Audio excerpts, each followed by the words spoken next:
चश्मा गया है, चश्मा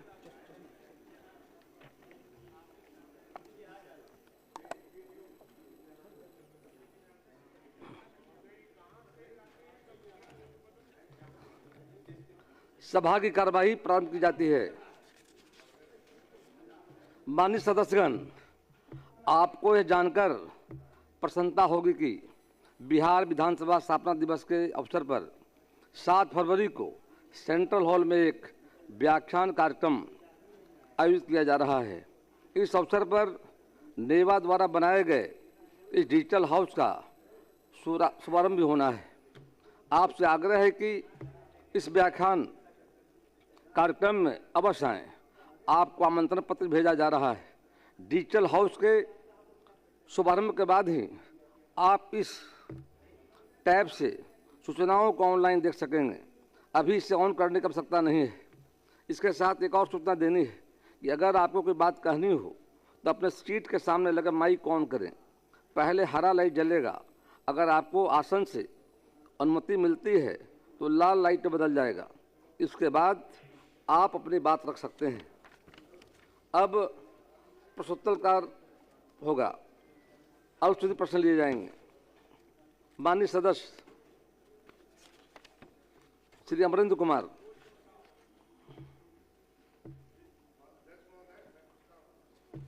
माननीय मंत्री कृषि विभाग। पूरा पूछ लिया, उत्तर मिला है ना? माननीय सदस्य, उत्तर मिला है ना? पूरा पूछ लीजिए, पूरा पूछ लेंगे, अच्छा रहेगा। अब बैठ जाइए।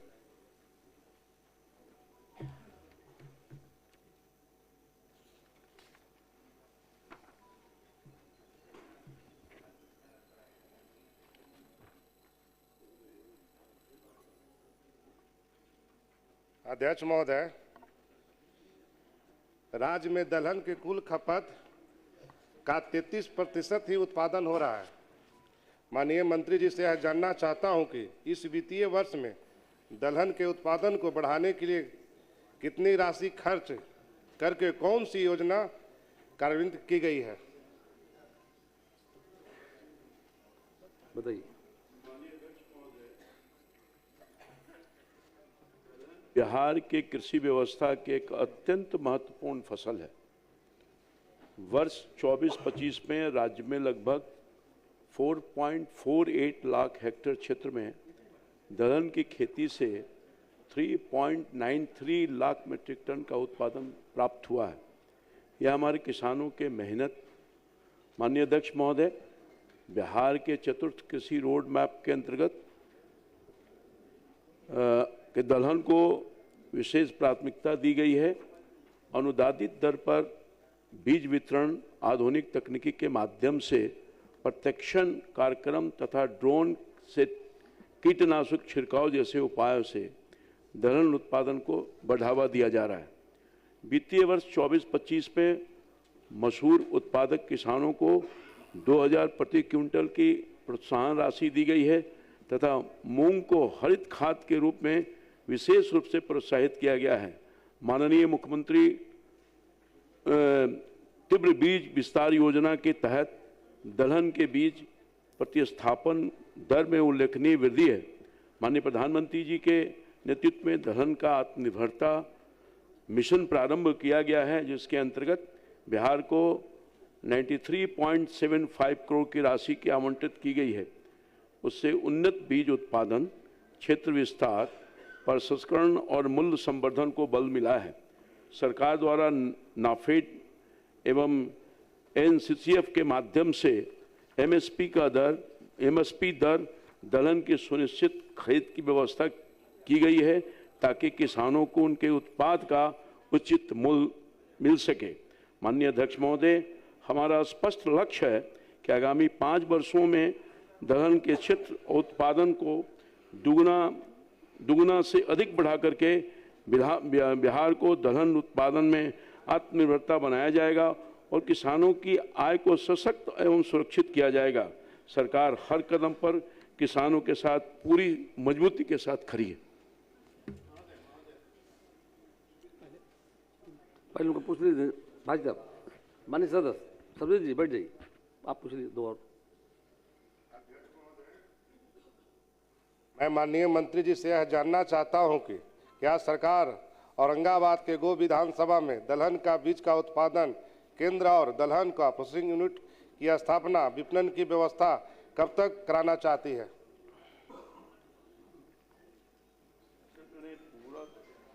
पूरे तौर पर सरकार की मंशा को मैंने स्पष्ट रूप से रखा है और आगे भी जहां भी आवश्यकता होगी औरंगाबाद सहित बिहार के किसी भी इलाके में अगर मेरे संज्ञान में आएगा, सरकार के संज्ञान में आएगा, तो उसको प्रोत्साहन करने के लिए हर संभव प्रयास करेगी। समय तो बता दिया जाए महोदय। समय यथाशीघ्र होगा। मानिए सर। माध्यम से माननीय मंत्री जी से जानना चाहते हैं महोदय, बिहार में दलहन की उत्पादन सबसे ज़्यादा अगर कहीं पे होने की व्यवस्था होती है तो टाल इलाका में ये दलहन की खेती होती है महोदय।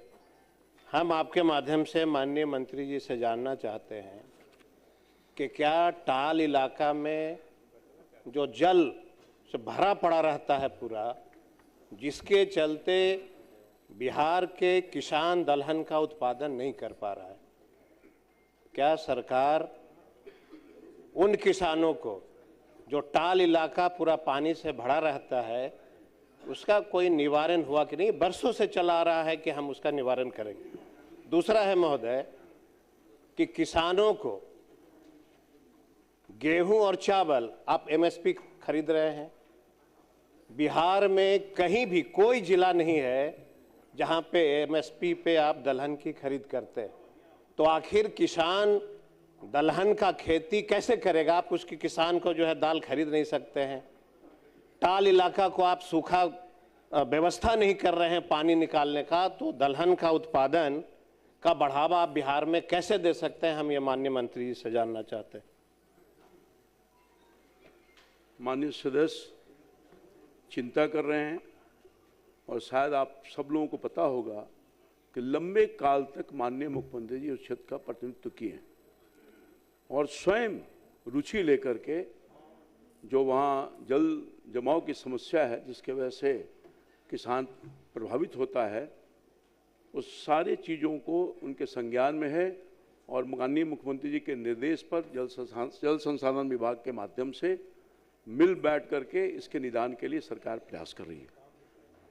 और माननीय मंत्री आप पूछ ली। अध्यक्ष महोदय, माननीय सदस्य ने टाल इलाके और उसमें जो जल जमाव की स्थिति होती है उससे मुक्ति के विषय में बात रखी है और चूंकि ये जल संसाधन विभाग से संबंधित है, ये माननीय सदस्य का कहना बिल्कुल 100% सही है कि टाल का इलाका दलहन के उत्पादन के लिए मशहूर है और वहाँ से काफ़ी मात्रा में दलहन की उत्पादन होती है और सरकार टाल इलाके से जल निकासी ही नहीं, पूरे टाल क्षेत्र के समेकित विकास की योजना पर काम ही नहीं कर रही है, उसका चरणबद्ध क्रियान्वयन भी प्रारंभ कर चुकी है अध्यक्ष महोदय। और उसमें दो तरह की स्थिति है, एक तो जितना जल जो अतिरेक जल है, सरप्लस वाटर है, उसको निकासी की व्यवस्था की जा रही है और थोड़ा चूँकि जान रहे हैं महोदय, जल डैश जीवन डैश हरियाली कार्यक्रम के तहत थोड़ा जल ये जल संग्रहण क्षेत्र में रखना भी जरूरी होता है जिससे भूजल क्षेत्र का रिचार्जिंग हो सके, तो उतना छोड़ के बाकी पे हम लोग काम कर रहे हैं और उसके लिए हरोहर नदी के माध्यम से जो गंगा में अतिरिक्त जल की निकासी की व्यवस्था है उसके लिए हम लोग बलगुदर में एंटी फ्लड स्लूइस गेट का निर्माण भी करा रहे हैं और आपकी जो चिंता है जायज़ है, सरकार उस पर काम कर रही है, समयबद्ध तरीके से उसका निदान हो जाएगा। एक जानकारी और हम चाहेंगे, एक मिनट।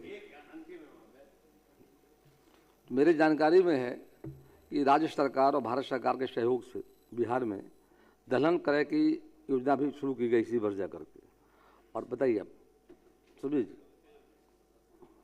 मंत्री जी से जानना चाहते हैं महोदय कि धान और गेहूं की खरीद एमएसपी पे अगर सरकार कर रही है और दलहन की खरीद एमएसपी पे अगर सरकार नहीं कर रही है, आप सब जानते हैं कि दलहन की खेती मानव जीवन के लिए कितना जरूरी है। तो क्या किसानों को खुशहाल करने के लिए, दलहन की खेती को बढ़ावा देने के लिए क्या सरकार एमएसपी पे दलहन की खरीद करना चाहती है कि नहीं चाहती है, ये हम जानना। बिहार के किसान दलहन की खेती भी कर रहे हैं, मेरी जानकारी भी जो है, और साथ साथ चालू वित्तीय वर्ष में केंद्र और बिहार सरकार के सहयोग से ये काम प्रारंभ परचेजिंग का हो गया एमएसपी रेट पर जा करके। और मैं समझता हूँ कि सारी बात आ गई है और इन्होंने कहा उत्पादन बढ़ाने को कहा है माननीय मंत्री ने कि 5 वर्षों का एक लक्ष्य है जा करके, जो हमारा लक्ष्य है उसको हम पूरा करेंगे। यार बैठिए, मोहम्मद मुर्शीद आलम बैठिए, मोहम्मद मुर्शीद आलम, माननीय सदस्य मोहम्मद मुर्शीद आलम, आपकी बात आ गई, प्लीज बैठ जाइए। अरे बोलने दीजिए। माननीय मोहम्मद, सरकार देख रही है, सरकार इसकी चिंता कर रही है कि सब शांत मक्का के खरीदारी के संबंध में उत्तर मिल गया है ना, मंत्री से मांगा मिला है जी, ना? आया है सर। आप पूरा पूछ लीजिए। तो एक जवाब आया है कि 2024-25 में मक्का की खरीदारी बिहार सरकार द्वारा की गई है। और जवाब में सर ये आया है कि जो ये प्रखंड स्तर का व्यापार मंडल है और पंचायत स्तर का जो पैक्स है उनके माध्यम से किया गया है।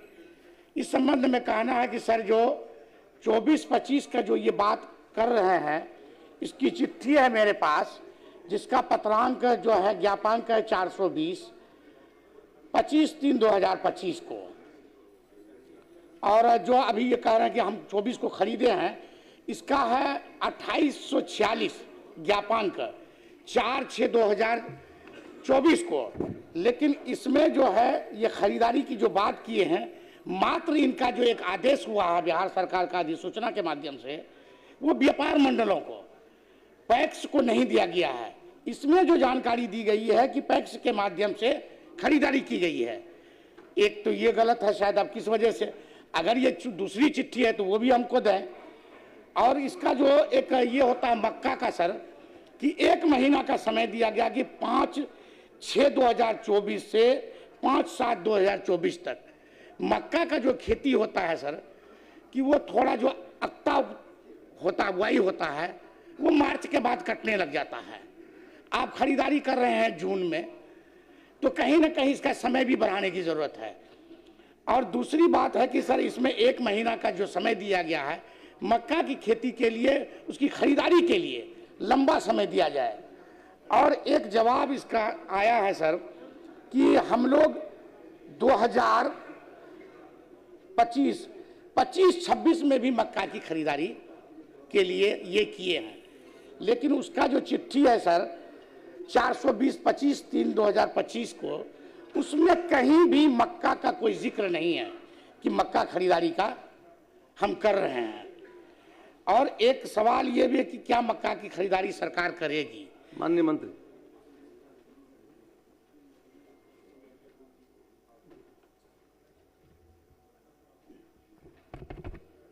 अध्यक्ष महोदय, उत्तर स्पष्ट है, लगता है माननीय सदस्य ने ध्यान नहीं दिया। ये बात सही है कि 2024-25 में मक्का अधिप्राप्ति का लक्ष्य रखा गया था और न्यूनतम समर्थन मूल्य 2090 था और उस समय मार्केट रेट में, बाजार में इससे अधिक प्रति कुंटल ज़्यादा मूल्य था, इसलिए ये अधिप्राप्ति नहीं हो सकी। रही बात 25-26 में, चूँकि रबी विपणन मौसम वर्ष 2025-26 में इथेनॉल उत्पादन इकाइयों के द्वारा एनसीसीएफ के द्वारा मक्के की मांग नहीं की गई थी, इसलिए एनसीसीएफ के द्वारा अधिप्राप्ति प्रारंभ नहीं की गई। और आगामी रबी विपणन मौसम 26-27 में इथेनॉल उत्पादन इकाइयों द्वारा एनसीसीएफ से मक्के की मांग प्राप्त होने के उपरांत राज्य अंतर्गत अधिप्राप्ति माह जून 2026 से संभावित है। अध्यक्ष महोदय, ये डिमांड पर है, इथेनॉल कंपनी डिमांड करेगी तभी अधिप्राप्ति होगी। महोदय, माननीय सदस्य का इसमें कहा गया है कि ध्यान नहीं दिया गया। इनके जवाब में है कि पैक्स द्वारा भी खरीदारी की गई है 2024 में, लेकिन सर चिट्ठी में स्पष्ट है यहाँ पर कि मात्र व्यापार मंडल को ही आदेश दिया गया है और इसका व्यापक न प्रचार प्रसार कहीं भी प्रखंड स्तर से मक्के की खरीदारी के लिए नहीं की गई। और ये कह रहे हैं कि ठीक है, इसका जो समर्थन मूल्य बाजार में ज़्यादा था, मेरा कम था 2090, इस वजह से खरीदारी नहीं हुई। कम से कम किसानों को जानकारी मिलनी चाहिए कि व्यापार मंडल या पैक्स के माध्यम से खरीदारी हो रही है। ऐसा मेरा मानना है कि कहीं भी किसी माननीय सदस्य को यह जानकारी नहीं है और हम इसलिए आपत्ति हुआ कि आप व्यापार मंडल को कहते हैं लेकिन जवाब में लिखते हैं कि पैक्स को भी आदेश दी गई, तो पैक्स का नाम कहीं भी नहीं है इस चिट्ठी में, सिर्फ व्यापार मंडल है। सर माननीय सदस्य सुझाव जो है समीक्षा कर लीजिए और इसका प्रचार प्रसार भी किया गया था महोदय। ये बाजार में प्रति कुंटल अधिक मूल्य था, इसीलिए नहीं हो पाया। प्रखंड स्तर पर व्यापार मंडल के माध्यम से ही अधिप्राप्ति होना था। इनका आग्रह है कि पैक्स भी खरीदे, समीक्षा कर लीजिए, समीक्षा कर देख लीजिए, संभव कीजिए।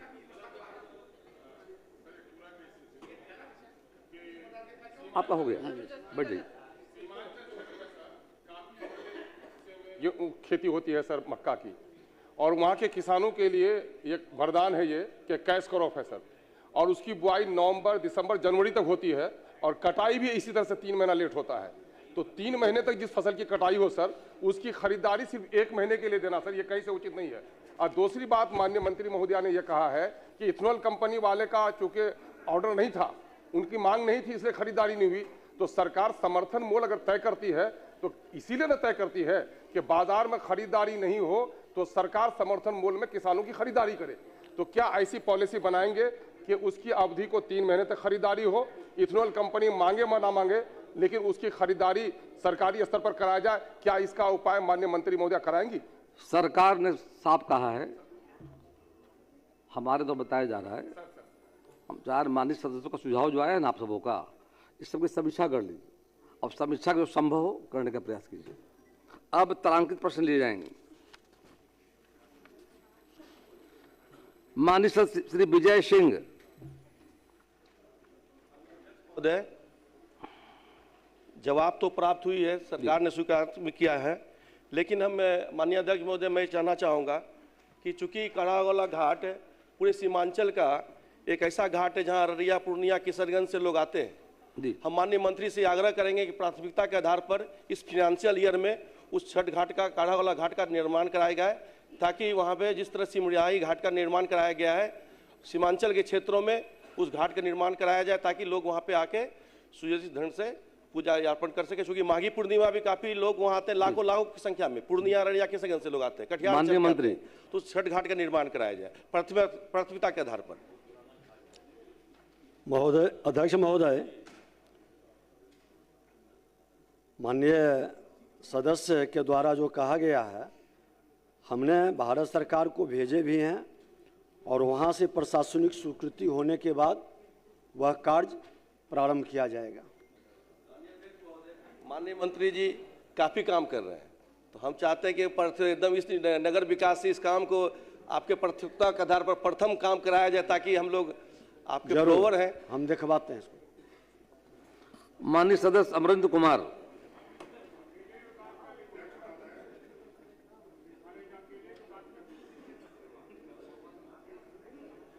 अध्यक्ष महोदय, भारत सरकार द्वारा गत वर्ष 24-25 के लिए राज्य में किसानों से धान अधिप्राप्ति का लक्ष्य 45 लाख मीट्रिक टन रखा गया था, जबकि इस वर्ष इसे घटाकर 36.85 लाख मीट्रिक टन कर दिया गया है, जिससे राज्य के किसानों को अपना धान औने पौने दाम पर बेचना पड़ रहा है। सरकार इसके लिए क्या कर रही है? माननीय मंत्री, भारत सरकार से अनुरोध किया गया है, हम लोग संपर्क में हैं सरकार और विभाग। तो उम्मीद है कि हम लोग लगातार पत्राचार भी कर रहे हैं और मिलने भी जाएंगे और अनुरोध भी कर रहे हैं। जैसे ही वहाँ से लक्ष्य बढ़ेगा, हम लोग जिले का भी लक्ष्य बढ़ाएंगे। माननीय सदस्य अध्यक्ष महोदय, सरकार के जवाब वर्ष 2025-26 के लिए औरंगाबाद जिले में अनुमानित धान उत्पादन 7,24,667 मीट्रिक टन बताया गया, जबकि औरंगाबाद के जिला कृषि पदाधिकारी द्वारा पत्रांक 25-24 दिनांक 4/1/25 के द्वारा धान का अनुमानित उत्पादन 11,60,584 मीट्रिक टन प्रतिवेदित है। सरकार का जवाब आया था, उसमें वह जवाब गलत था सर महोदय। सरकार प्रयास कर रही है कि लक्ष्य की प्राप्ति मतलब हो जा करके। और अध्यक्ष महोदय, धान नदी प्राप्ति सरकार का एक अहम हिस्सा है। एफआरके के वजह से जो है कि धान के जो सीएमआर देना रहता है, वो सीएमआर जो है कि नहीं जा रहा जिस प्रतिशत जाना चाहिए। औरंगाबाद में भी अध्यक्ष महोदय मात्र 8% अब तक वहाँ पे चावल का अधिप्राप्ति हो पाया है।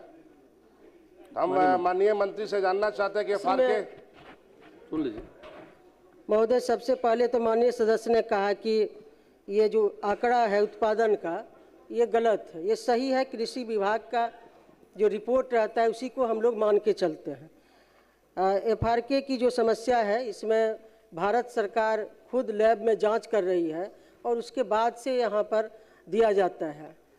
तो हम लोग है संपर्क में, अनुरोध कर रहे हैं, जल्द इसका समाधान भी हो रहा है धीरे धीरे। माननीय सदस्य मुरारी प्रसाद गौतम, माननीय सदस्य मुरारी प्रसाद गौतम, बात आगे बढ़ गई। माननीय सदस्य मुरारी प्रसाद गौतम, महोदय बता देता हूँ। जवाब प्राप्त है, लेकिन जो जवाब आए हैं महोदय विभाग द्वारा जो प्रस्तुत किए गए हैं गलत और भ्रामक हैं। वस्तुस्थिति कुछ और ही है। वहाँ नलजल की जो स्थिति है काफ़ी भयावह है। और हमारे यहाँ पीपीसीएल कारखाना हुआ करती थी, जिसके वजह से तेलकप पंचायत के सभी वार्डों में काफ़ी दूषित वहाँ का पानी है। और जलापूर्ति की बात जो जवाब में आई है महोदय, ये सुचारू रूप से जारी है। मैं लगातार क्षेत्र भ्रमण में रहता हूँ, किसी भी गांव में, तेलकप पंचायत ही नहीं, पूरे रोहतास, मैं पूरे विधानसभा की बात कर रहा हूँ, किसी भी गाँव में आज तक अभी जलापूर्ति पूरी तरह से सुनिश्चित नहीं की गई है। क्या माननीय मंत्री महोदय ऐसे जो पदाधिकारी जो जवाब दिए उन पर कार्रवाई करने का विचार रखते हैं? माननीय मंत्री।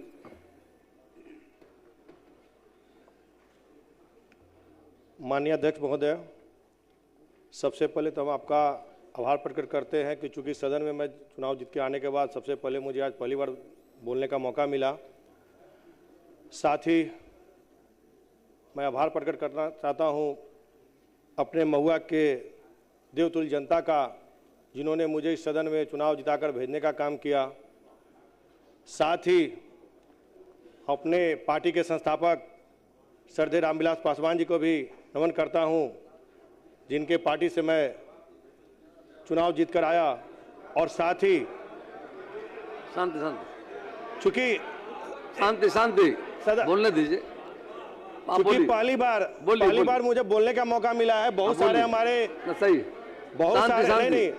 बहुत सारे हमारे माननीय सदस्य होंगे अध्यक्ष महोदय, बहुत सारे हमारे माननीय सदस्य होंगे जो नहीं जानते होंगे, इसलिए मैं बताना चाहूंगा कि हम लोक जनशक्ति पार्टी रामविलास से जीतकर आए हैं।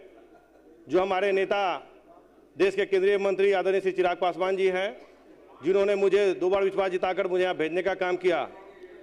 साथ ही हम माननीय सदस्य का बताना चाहेंगे कि रोहतास जिला अंतर्गत रोहतास प्रखंड का रोहतासगढ़ रसुलपुर में जो तेलकप पंचायत और नौहट्टा प्रखंड का इन्होंने जिक्र किया है, वहाँ पर रघुनाथपुर, भदारा और शाहपुर पंचायत है। तीनों ही सुदूर पहाड़ी क्षेत्रों के कुछ जगहों पर भूजल में फ्लोराइड की उपलब्धता पाई गई है, जिसके निराकरण हेतु रोहतास प्रखंड के गुणवत्ता प्रभावित 6 वार्डों में तथा नौहट्टा प्रखंड के 8 वार्डों में फ्लोराइड रिमूवल प्लांट का अधिष्ठापन कर ग्रामीणों को शुद्ध पेयजल मुहैया कराई जा रही है। साथ ही रोहतास प्रखंड के तेलकप पंचायत में कुल 7 अदद वार्ड हैं, जिसमें 1 से लेकर 7 में, जिसमें से 3 संख्या जो वार्ड एवं 4 संख्या वार्ड है, उसमें गुणवत्ता प्रभावित वार्ड पाई गई है। उक्त दोनों वार्ड में फ्लोराइड रिमूवल प्लांट सहित जलापूर्ति योजना का निर्माण कर ग्रामीणों को शुद्ध जल पेयजल मुहैया कराई जा रही है और गुणवत्तापूर्ण प्रभावित वार्ड संख्या 1 से लेकर 7 में से वार्ड जलापूर्ति योजना का जो निर्माण कर नियमित रूप से जलापूर्ति की जा रही है। वहीं पर कर्मा रोहतास प्रखंड जो है उसमें तुम्बा पंचायत के वार्ड संख्या 9 अंतर्गत आता है, जो कि गैर गुणवत्ता प्रभावित वार्ड है। उक्त वार्ड में नल जल योजना के माध्यम से सुचारू रूप से ग्रामीणों का पेयजल पूर्ति मुहैया कराई जा रही है। साथ ही पेयजल की शुद्धता सुनिश्चित करने हेतु जिला जल प्रयोगशाला सासाराम एवं अवर प्रमंडलीय जल प्रयोगशाला डेढ़ी ओंसन एवं विक्रमगंज द्वारा नियमित रूप से पेयजल की जांच की जाती है। वर्तमान में पेयजल की कोई समस्या नहीं है। अध्यक्ष महोदय, मैं आपको बताना चाहूँगा कि इसके लिए हम लोग लगातार पदाधिकारी हमारे वहाँ पर जाकर सभी जगह पर, जब माननीय सदस्य का मुझे प्राप्त हुआ उसके बाद हमारे जो पदाधिकारी हैं वहाँ पर घूमकर और वहाँ पर देखने का काम कर रहे हैं।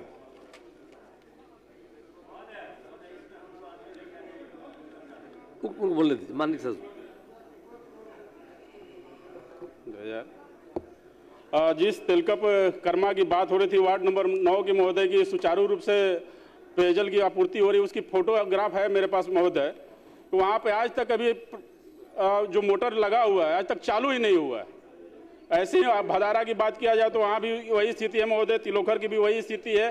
किसी भी वार्ड में कहीं भी जलापूर्ति सुचारू रूप से नहीं चालू है। और जो आप ऐसा एक है, नंबर वार्ड की जो बात हो रही है तिलकप पंचायत के 1 नंबर वार्ड की जो बात हो रही है, आज तक वहाँ किसी भी तरह के पेयजल की व्यवस्था वहाँ नहीं हो पाई है महोदय। माननीय सदस्य, जो पेपर आपके पास है दे दीजिए। जी मैं दे दूंगा महोदय। मैं अध्यक्ष महोदय, हाँ अध्यक्ष महोदय, हाँ, कि क्या उस पेपर में पानी गिर रहा है या नहीं गिर रहा, ऐसा दिख रहा है क्या? एक बार समीक्षा कर लीजिए आप। माननीय सदस्य सवाल है, आप बोलिए। आप भेजवा दीजिए। अध्यक्ष महोदय, अध्यक्ष महोदय, आप जो कहना चाह रहे हैं रिकॉर्ड में आ गया है, पेपर दे दीजिए। माननीय मंत्री समीक्षा करके निश्चित तौर पर में आने से सिर्फ सुनिश्चित करेंगे। चल जाती थी, इससे पहले भी हम लोगों ने सदन में इस बातों को रखा है। अभी तक तिलकप पंचायत के 1 नंबर वार्ड की अगर हम बात करें, सिर्फ एक वार्ड की, वहां आज तक से नल जल की व्यवस्था नहीं हो पाई है। आपके सारे सुझावों का महोदय, आपके सारे सुझावों का मतलब समीक्षा करके महोदय समाधान आपके कराएंगे। माध्यम से आपका संरक्षण चाहूंगा महोदय कि हमारे नौहट्टा प्रखंड में ही जारादाग में एक बोर करके कैमूर जिले के अधौरा और भगवानपुर को पेयजल आपूर्ति की व्यवस्था की जा रही है, मेरे ही विधानसभा के प्रखंड नौहट्टा प्रखंड से जारादाग में। लेकिन मेरे ही जिस प्रखंड में ये बोर होकर के कैमूर के अधौरा और भगवानपुर में जा रही है, उस प्रखंड में क्या सरकार पेयजल व्यवस्था करना चाह रही है? पहाड़ी गांव, हमारे दर्जनों पहाड़ी गांव हैं, उनमें पेयजल आपूर्ति की व्यवस्था चाह रही है। आपको सुझाव को माननीय मंत्री संज्ञान लिया है, समीक्षा करने के बाद समाधान दिया जाएगा। माननीय मंत्री महोदय से जवाब चाहेंगे अध्यक्ष महोदय कि क्या ऐसी व्यवस्था हमारे ही प्रखंड से कैमूर में जा रही है, क्या वहाँ व्यवस्था ये करने के लिए तैयार है? ये विषय जो हमारा है सासाराम का है। आप बताइए, आप बोलिए। हम कर रहे हैं, आप तो बोले जिनको अनुमति दी जाए बोले, बोलना चाहिए, उस पर शांति बनाए रखे। महोदय, इससे अच्छी योजना कुछ नहीं हो सकती है, लेकिन कुछ पदाधिकारी जो हैं इसको गंभीरता से नहीं लेते हैं। एक बहेरी में पीएचडी का अपना जल नल है, 1.25 महीना से वो खराब है और मैं सबको ध्यान आकृष्ट कराया हूं, लेकिन अभी तक ठीक नहीं हुआ है। विषय जो है आवश्यकता है कि सभी पदाधिकारियों का मंत्री महोदय गंभीरता से दिखवा लें। श्री आदित्य कुमार, आपका विषय आ गया, पूरा रिकॉर्ड में आ गया। आदित्य कुमार, आप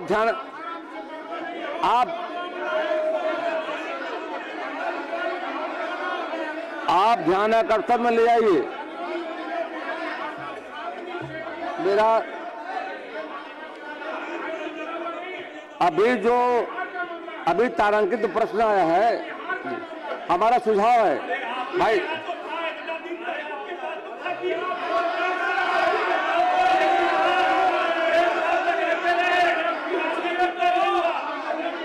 जी जी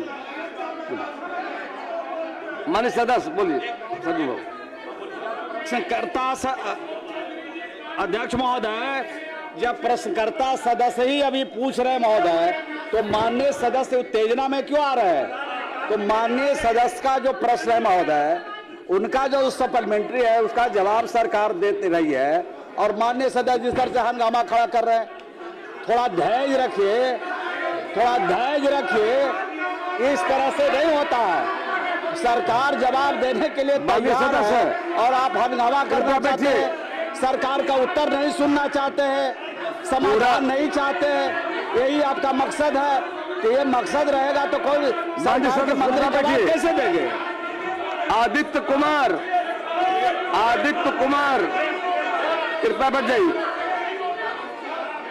आदित्य कुमार, माननीय सदस्य आदित्य कुमार, माननीय सदस्य अरुण मांझी, माननीय सदस्य अरुण मांझी, पूछता हूँ माननीय सदस्य,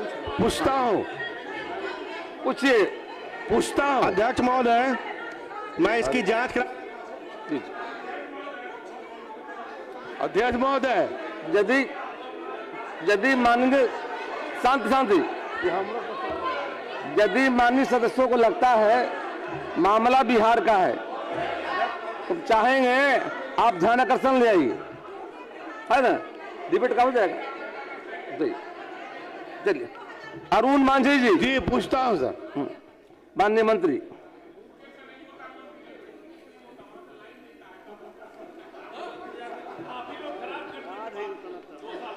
अरुण मांझी जी का क्वेश्चन नंबर 112 नाला निर्माण के संबंध में है। अरुण मांझी जी का है। अरुण मांझी जी है ना? जी सर, जी पूछे लीजिए। पूछे हैं सर। ठीक है, धन्यवाद। माननीय मंत्री। अध्यक्ष महोदय, सुनिए, प्रश्न स्वीकारात्मक है। वर्तमान में नगर परिषद द्वारा यह योजना प्रस्तावित नहीं है। प्रस्ताव आने पर विचार किया जाएगा।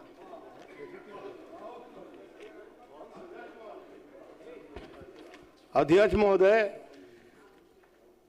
बरसात के दिनों में वहाँ ये ऐसा व्यवस्था हो जाता है कि एक महीना उस इलाके से निकलना मुश्किल हो जाता है। अगर नाला निर्माण नहीं कराया जाएगा और घनी आबादी बढ़ जाएगा तो आगे चल के नाला निर्माण बनाने का फिर जगह ही नहीं बचेगा। इसलिए वो नाला निर्माण कराना अति आवश्यक है।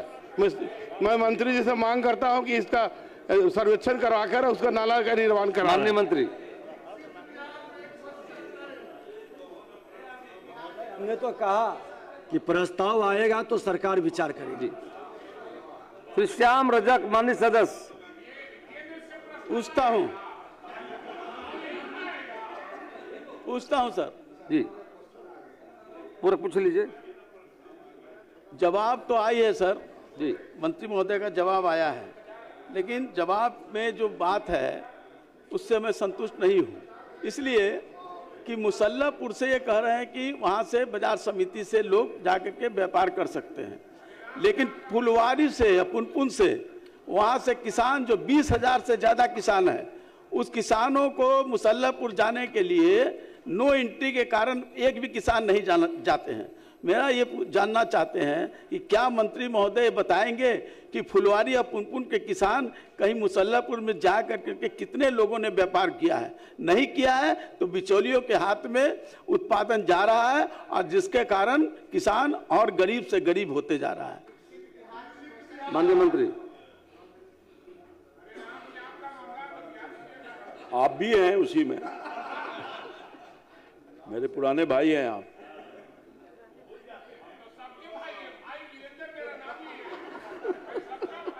शांति शांति। हमारा वाला ओरिजिनल है। माननीय अध्यक्ष महोदय, मैं इस सदन के माध्यम से स्पष्ट करना चाहता हूं कि बिहार सरकार किसानों को उनकी फसल का बेहतर बाजार व्यवस्था, उचित मूल्य दिलाने के लिए पूरी तरह से प्रतिबद्ध है और इसके लिए साथ ही काम कर रही है। वर्ष 2006 में एपीएमसी एक्ट के विघटन के बाद राज्य के 54 कृषि बाजार प्रांगण निःशुल्क बाजार के रूप में कार्य कर रहे थे। वर्तमान सरकार ने इन्हें चरणबद्ध तरीके से आधुनिक मॉडल कृषि बाजार प्रांगण के रूप में विकसित करने का निर्णय लिया है। इन बाजारों में डिजिटल एवं ऑनलाइन मार्केटिंग ई नाम से जुड़ाव, कोल्ड स्टोरेज, गोदाम, ट्रेडिंग प्लेटफॉर्म तथा किसानों और व्यापारियों के लिए पानी, सड़क, प्रकाश, शौचालय और सुरक्षा जैसी सभी आवश्यक सुविधाएं उपलब्ध कराई जा रही है। माननीय अध्यक्ष महोदय, पहले और दूसरे चरण में कुल 21 बाजार प्रांगणों में कार्य तेजी से चल रहा है, जिसके लिए 12 अरब 89 करोड़ रुपए की स्वीकृति की गई है। मोहनिया, दाऊदनगर, सीतामढ़ी, मुजफ्फरपुर, मोतिहारी और वैशाली में कार्य पूरा हो चुका है। माननीय मुख्यमंत्री जी इसका उद्घाटन भी कर चुके हैं। शेष बाजार प्रांगणों में कार्य शीघ्र पूर्ण किए जाएंगे। साथ ही साथ तीसरे चरण में 10 और बाजारों को विकास की प्रक्रिया भी आगे बढ़ रही है।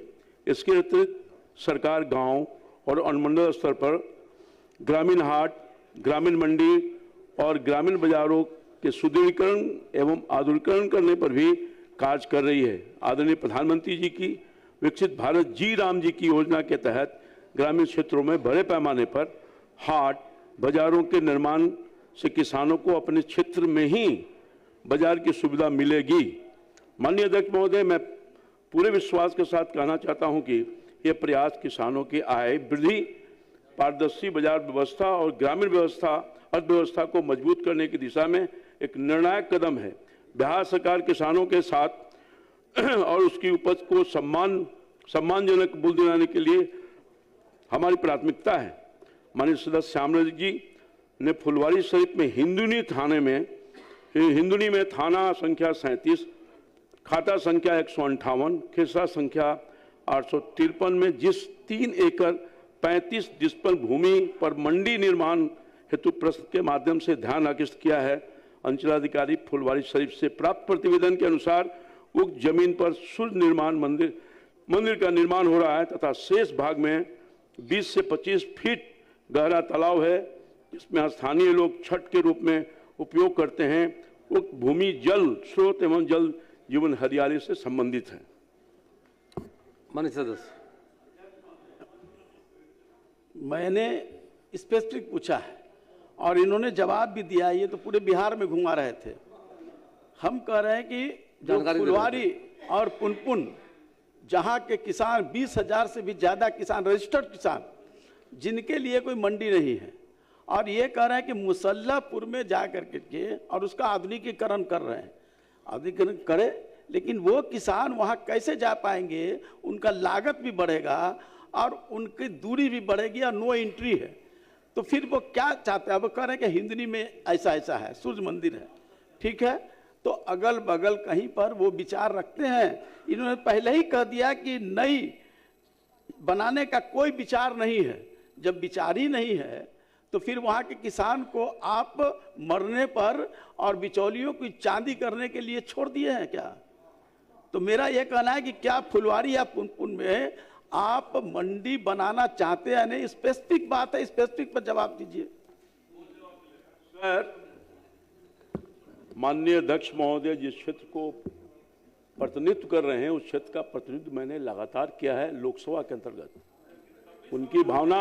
उनकी भावना जो है उन बिल्कुल मैं उससे सहमत हूं, मगर हमने ऐसे बताया कि पूरे बिहार, हम तो बिहार को रिप्रेजेंट कर रहे हैं। सरकार किसी प्रखंड तक सीमित नहीं है।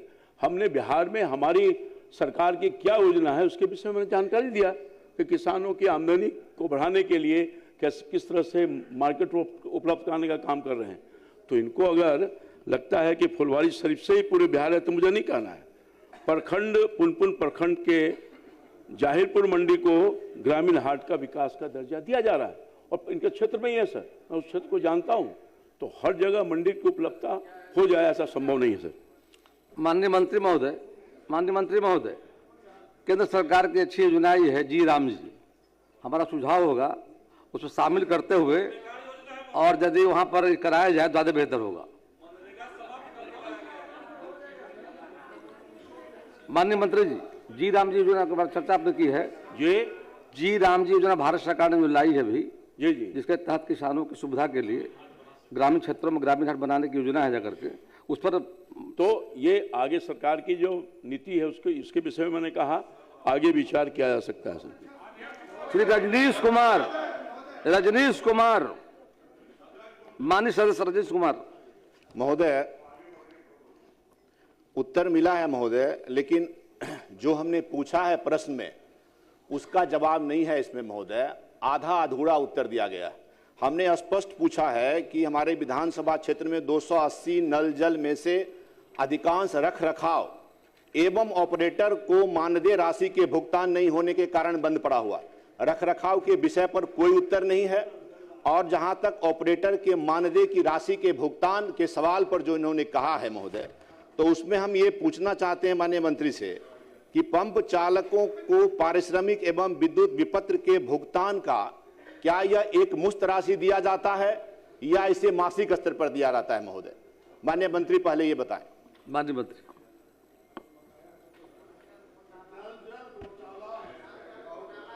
माननीय अध्यक्ष महोदय, आंशिक सकारात्मक बेगूसराय जिला के तेघड़ा विधानसभा क्षेत्र अंतर्गत कुल 280 योजना जिसका इन्होंने जिक्र किया है अध्यक्ष महोदय, उसमें 246 योजना संचालन पीएचडी द्वारा किया जाता है और विपणन और पंप संचालकों का पारिश्रमिक भुगतान के पश्चात ही संवेदक जो है और एजेंसी है उनको भुगतान किया जाता है। अध्यक्ष महोदय, शेष 34 योजना जो है वो पीआरडीए द्वारा पीएचडी को हस्तांतरित है, जिसके पंप चालक के मानदेय भुगतान एवं विद्युत विपणन का भुगतान पंचायती राज विभाग द्वारा किया जा रहा है। अध्यक्ष महोदय, ये पूरे बिहार का मामला है और इसके लिए हमारी पंचायती राज मंत्री से बात भी हुई है कि सभी जगह जो ये पंप ऑपरेटर का जो मामला आ रहा है इसके लिए हम लोग बात कर रहे हैं और माननीय सदस्य का चिंता जाहिर है, हम लोग इस पर बात कर रहे हैं और बहुत जल्द इसका निष्कर्ष निकाल लिया जाएगा। साथ ही अध्यक्ष महोदय, पीआरडीए द्वारा जो संसाधित योजना है उसके पंप चालक के मानदेय भुगतान एवं विद्युत बकाया रहने के कारण जो बाधित हो रही है उससे अविलंब संज्ञान में लेकर पंचायती राज विभाग से समन्वय स्थापित करते हुए हम लोग पुनः जलापूर्ति योजना बहाल कर दी जाएगी और वर्तमान में सभी योजनाओं के नियमित रूप से जलापूर्ति की जा रही है। अध्यक्ष महोदय। सभापति महोदय, इन्होंने कहा कि निष्कर्ष निकाल करके और इस पर पूरे बिहार में ये समस्या है। आप विधानसभा में हैं, विधान परिषद में नहीं है, सभापति ने अध्यक्ष। माननीय अध्यक्ष महोदय,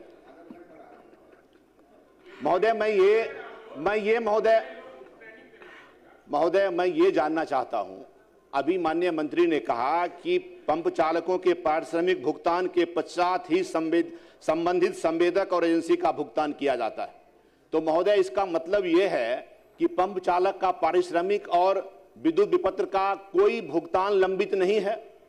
और फिर उन्होंने कहा कि हम इसकी समीक्षा करवा करके इसको हम पूरा करना चाहते हैं।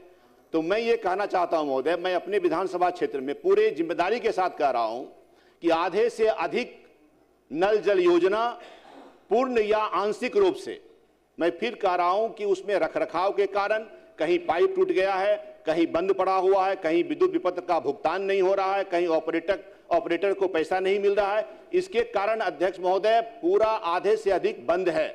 और अंत में जो इन्होंने इनका उत्तर है महोदय, और इनका उत्तर है कि वर्तमान में सभी योजनाओं को नियमित रूप से जलापूर्ति की जा रही है।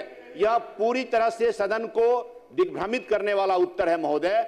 ऐसे पदाधिकारी पर कार्रवाई करनी चाहिए माननीय मंत्री को, क्योंकि ये माननीय मुख्यमंत्री जी का महत्वाकांक्षी योजना है, पेयजल से जुड़ा हुआ समस्या है। अभी कुछ देर पहले सदन में यह विषय आया भी था महोदय, और मैं ये कह रहा हूं कि इस दो कारण से मुख्यतः बंद है।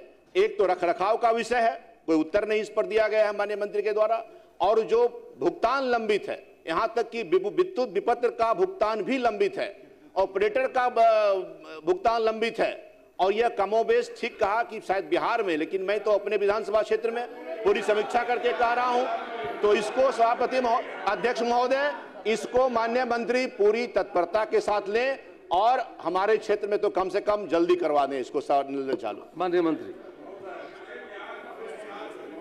अध्यक्ष महोदय, माननीय सदस्य के द्वारा जो कहा गया है, हम बताना चाहेंगे कि हमने पहले ही कहा है कि इसमें दोनों विभाग के द्वारा पीएचडी और पंचायती राज के द्वारा जितने भी अनुरक्षक हैं उसमें पहले ये पंचायती राज के जिम्मे था और उसका मेंटेनेंस भी पंचायती राज विभाग कर रही है। तो जहां भी इस प्रकार की समस्या आ रही है, इसको हमने पहले ही जवाब में भी दिया है कि इसको अविलंब हम लोग कर लेते हैं और इसकी समीक्षा करके बहुत जल्द इसको हम लोग करवाने का काम करेंगे। पंचायती राज, ये पंचायती राज विभाग का विषय सिर्फ नहीं है, ये उत्तर में महोदय है कि 280 योजना में 246 योजना तो इन्हीं का है, पीएचईडी का है, मात्र 34 योजना पंचायती राज का है, इसलिए इसका उत्तर पंचायती राज के माथे नहीं मढ़ा जा सकता है। माननीय मंत्री ने आश्वस्त किया है कि समीक्षा करने के बाद संबंधित विभागों को राय करके निश्चित तौर पर बकाया का भुगतान, बिजली का बिल का भुगतान और मेंटेनेंस अच्छा हो। ये बेगूसराय का है। श्री संदीप सौरभ, मान संदीप सौरभ जी,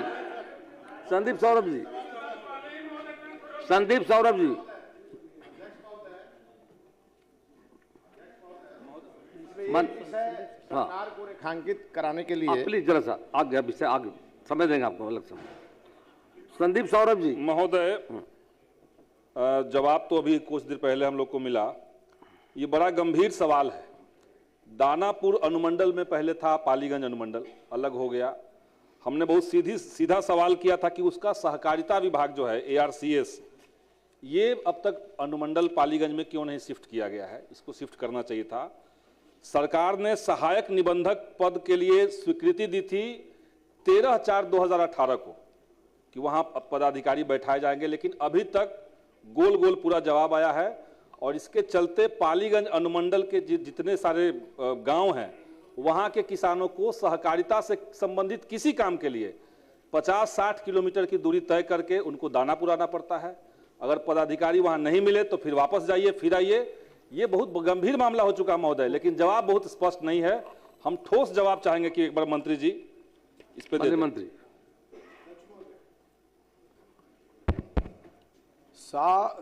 जवाब स्पष्ट है। अब उनको समझ में नहीं आ रहा है तो मैं समझा दे रहा हूं। और इनको नहीं, एक मिनट सुन लीजिए। माननीय सदस्य,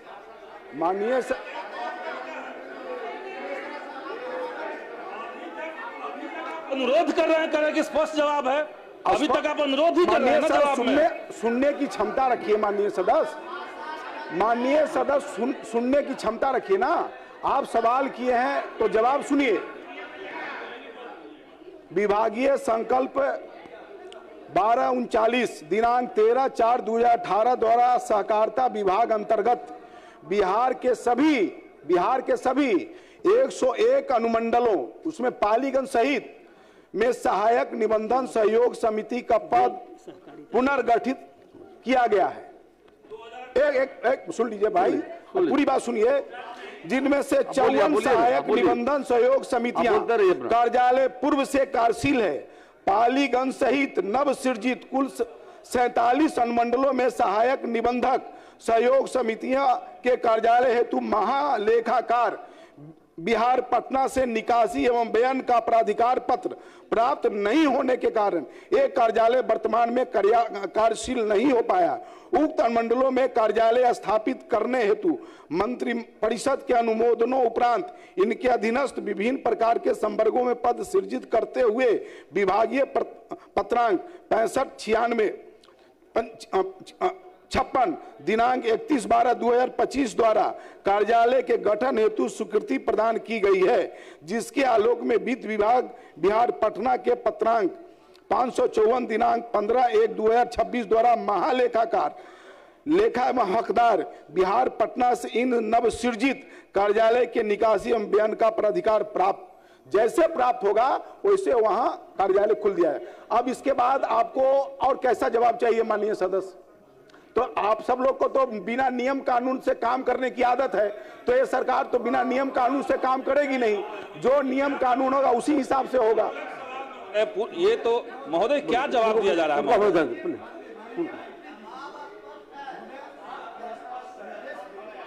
बड़ा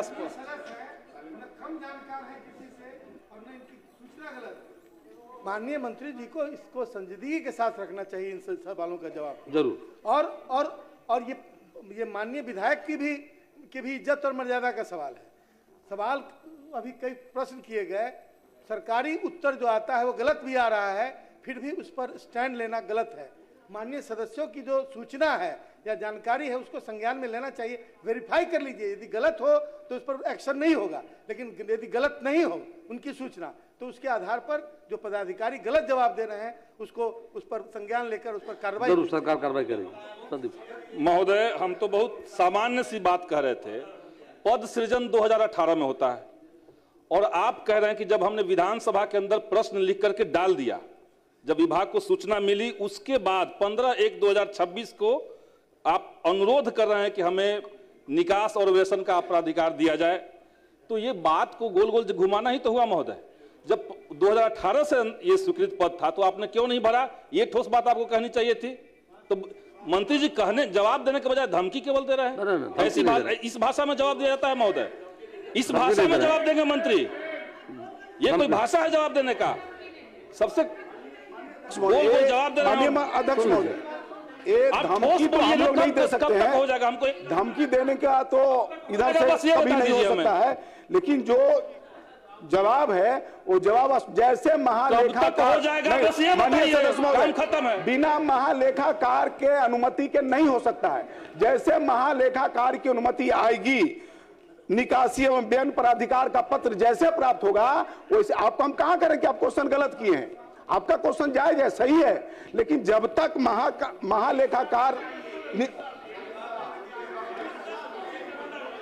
हम कहां गए कि जवाब गलत है?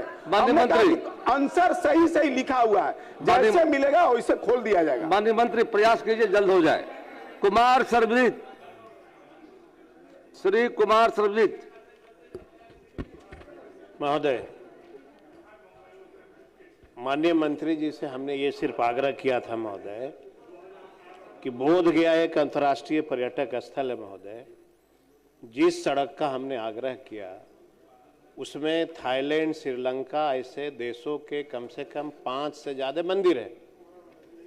माननीय मुख्यमंत्री साल में कम से कम 4 बार बोध गया जाते हैं। बुद्ध मंदिर के दीवाल के पीछे यह गांव बसा हुआ है, इसके पीछे थाईलैंड का बहुत बड़ा मंदिर है।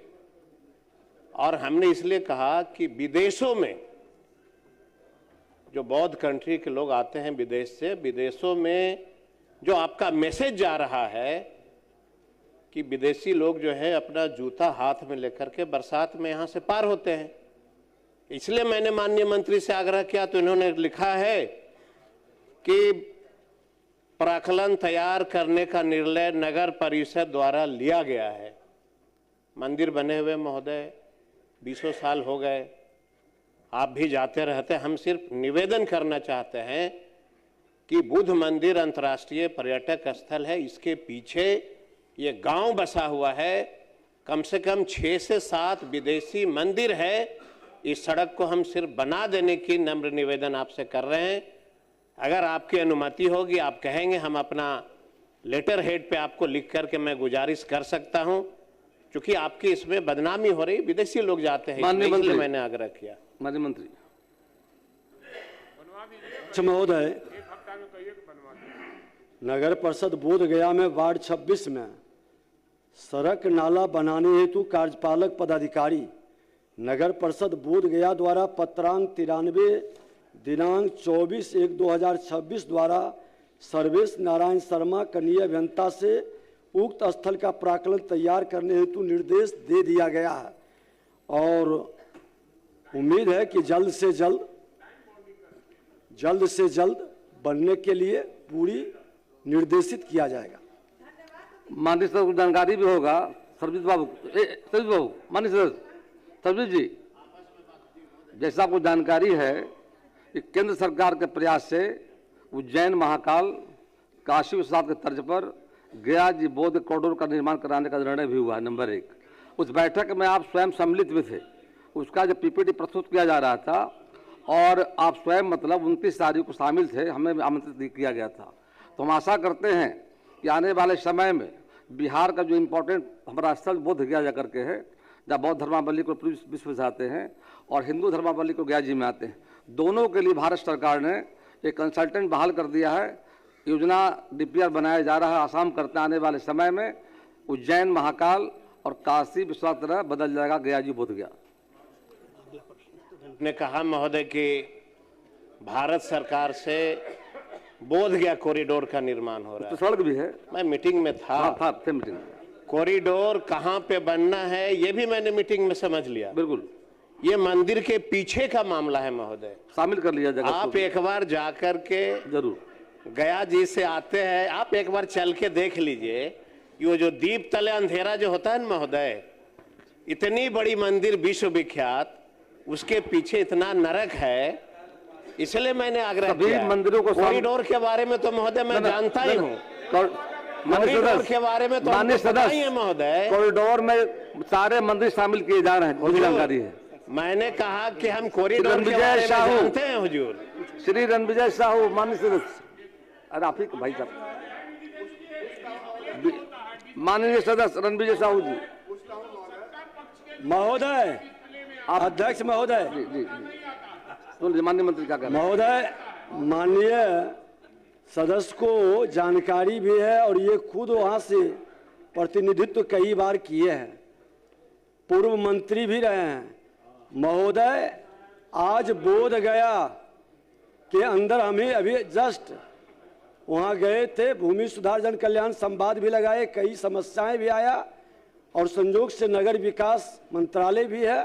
महोदय, माननीय मंत्री जी पुरानी तारीडीह में देवी स्थान राजू ठाकुर के घर से हुए बाटपा थाई मंदिर सिद्ध पासवान के घर तक पीसीसी पथ नाला निर्माण का जो चिंता व्यक्त कर रहे हैं, जब इसको स्वीकार कर लिया गया है, 6 माह के अंदर काम कर दिया जाएगा। महोदय, सरकार सजगता के साथ पर्यटक स्थलों के विकास के लिए संकल्पित है। धन्यवाद दे दीजिए, धन्यवाद दे दीजिए, धन्यवाद दे दीजिए।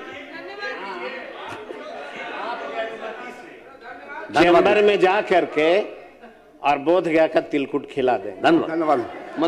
पूछता हूँ महोदय, उत्तर प्राप्त हुआ है महोदय, बताइए। लेकिन माननीय मंत्री जी ने जो सर जवाब दिया है उससे हम संतुष्ट नहीं हैं महोदय।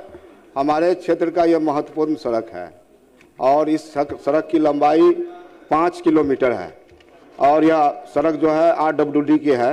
महोदय, हम मंत्री जी को सिर्फ इतना ही हम आग्रह किए थे कि यह सड़क जो शहरी इलाका है, जहाँ स्कूल भी है, मस्जिद भी है और हमेशा पानी लगा रहता है, कीचड़ लगा रहता है, तो माननीय मंत्री जी यह सड़क को RWD से अपने विभाग में ट्रांसफर करके कब तक बनाना चाहते हैं?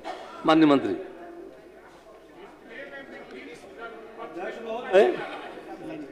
माननीय सदस्य जो प्रश्न किए हैं, तो सामान्य बोर्ड के दिनांक 22/12/25 के प्रस्ताव संख्या 6 द्वारा सड़क नाला निर्माण कराने का निर्णय लिया गया है। इस पर विभाग गंभीरता के साथ इसको स्वीकार करते हुए काम करेगी। यह जो है लगातार हम कई बार सदन में इस सवाल को लाए महोदय। 5 वर्षों में मैंने इस सड़क को, नगर परिषद का गठन हुए महोदय लगभग 5 वर्ष हुए पटोरी का, लेकिन महोदय ये नहीं बनने के कारण वहाँ पूरी तरह से मतलब लोगों को, खासकर जो राहगीर है, छात्र है, छात्राएं, मरीज है, उनको काफी कठिनाई होती है। हम जानना चाहते हैं मंत्री जी समय सीमा सुनिश्चित कर दें, जिस प्रकार से माननीय सरजीत जी को सुनिश्चित कर दिए 6 माह में, हमको भी सुनिश्चित कर दें ताकि हमारी जनता को लगे कि निश्चित रूप से ये काम होने वाला। माननीय मंत्री जी। माननीय सदस्य जानते हैं कि एक विभाग से दूसरे विभाग के अंदर लेना कई प्रक्रियाओं से गुजरता है। प्रक्रिया पूरा होने पर काम जल्द से जल्द होगी। ऋतुराज कुमार, माननीय सदस्य ऋतुराज कुमार, बात आ गई है, बात आ गई। ऋतुराज कुमार। माननीय अध्यक्ष महोदय, उत्तर प्राप्त हुआ है, मगर उसके तीसरे खंड में लिखा हुआ है कि आपदा प्रबंधन विभाग द्वारा जहानाबाद जिले को बाढ़ प्रभावित घोषित नहीं किया गया था, जिस कारण से मानक संचालन प्रक्रिया के अनुसार मत्स्य कृषकों की क्षतिपूर्ति की राशि अनुमान नहीं है।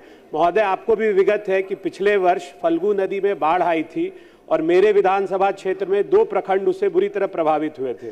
तो अगर बाढ़ प्रभावित अगर उसको नहीं भी घोषित किया गया है तो कोई मानक के अनुसार उनको क्षतिपूर्ति की जाए। क्योंकि उस 2 प्रखंड में लगभग 10 करोड़ का नुकसान हुआ है मछली पालकों को। माननीय मंत्री इसके ऊपर जवाब दे दे। माननीय मंत्री।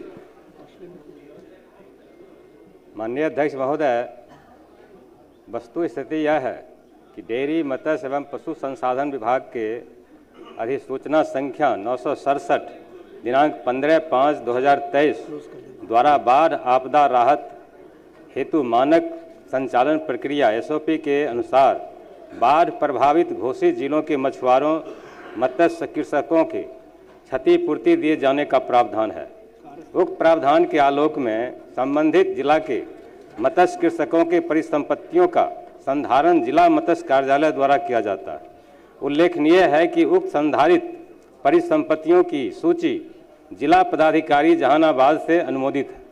आपदा प्रबंधन विभाग द्वारा बिहार सरकार द्वारा वर्ष 2025 में जहानाबाद जिला को बाढ़ प्रभावित घोषित नहीं किया गया है, जिस कारण मानक संचालन प्रक्रिया SOP के अनुसार मत्स्य कृषकों को क्षतिपूर्ति की राशि अनुमान नहीं है।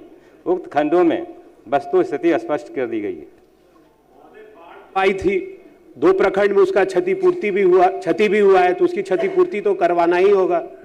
पुनः दिखवा लीजिए माननीय मंत्री, पूरा दिखवा लीजिए एक बार इनका आग्रह को। अब प्रश्नोत्तर काल समाप्त हुआ। जिन प्रश्नों को उत्तर तैयार हों उन्हें सदन पटल पर रख दिए जाएं। अब कार्य स्थगन प्रस्ताव सूचना ली जाएगी। माननीय सदस्यगण, आज दिनांक 5 फरवरी 26 के लिए निम्न माननीय सदस्य कार्य स्थगन प्रस्ताव सूचना प्राप्त हुई है। श्री अख्तरुल इमाम शाबिशा, श्री गुलाम शरबर शाबिशा, मोहम्मद सरवर आलम शाबिशा, मोहम्मद मुर्शीद आलम शाबिशा एवं संदीप सौरभ शाबिशा। आज दिनांक 5 फरवरी 26 को सदन में माननीय राज्यपाल के भाषण के धन्यवाद प्रस्ताव पर वाद विवाद एवं सरकार का उत्तर निर्धारित है। अतः बिहार विधानसभा के पत्रकार नियम 6(3) एवं नियम 47(2) के तहत नियमानुसार नहीं रहने के कारण कार्य स्थगन प्रस्ताव सूचना को अमान्य किया जाता है। ठीक सर, बहुत बहुत माननीय स्पीकर महोदय, राज्य में हत्या, लूट और बलात्कार जैसी घटनाएं बढ़ रही हैं। अपराधियों का मनोबल बढ़ा हुआ है। विशेषकर महिलाओं और अल्पसंख्यक समुदाय के लोगों को निशाना बनाया जा रहा है।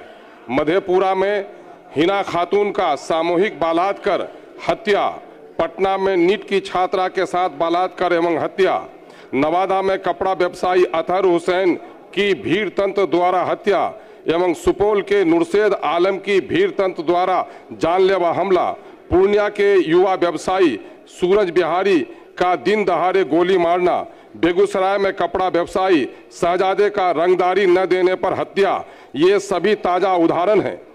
इन लगातार आपराधिक घटनाओं के कारण जनता में असुरक्षा की भावना है और विशेषकर अल्पसंख्यक समुदाय काफ़ी खौफ में है। अतः मैं उपरोक्त विषय पर विचार विमर्श हेतु सदन से कार्य स्थगन का प्रस्ताव शून्यकाल लिए जाएंगे। गंभीर मामला है सर, इसको आपकी बात इसको जरा सरकार शब्दों में करवा आपने रिकॉर्ड कराया है बातों को बोल करके, सरकार ने सुना है आपकी बातों को, निश्चित कार्रवाई करेगी। माननीय सदस्य, अब शून्यकाल लिए जाएंगे। माननीय मिथिलेश तिवारी जी कुछ कहना चाहते थे, बताइए, कुछ कहना चाह रहे थे उस समय।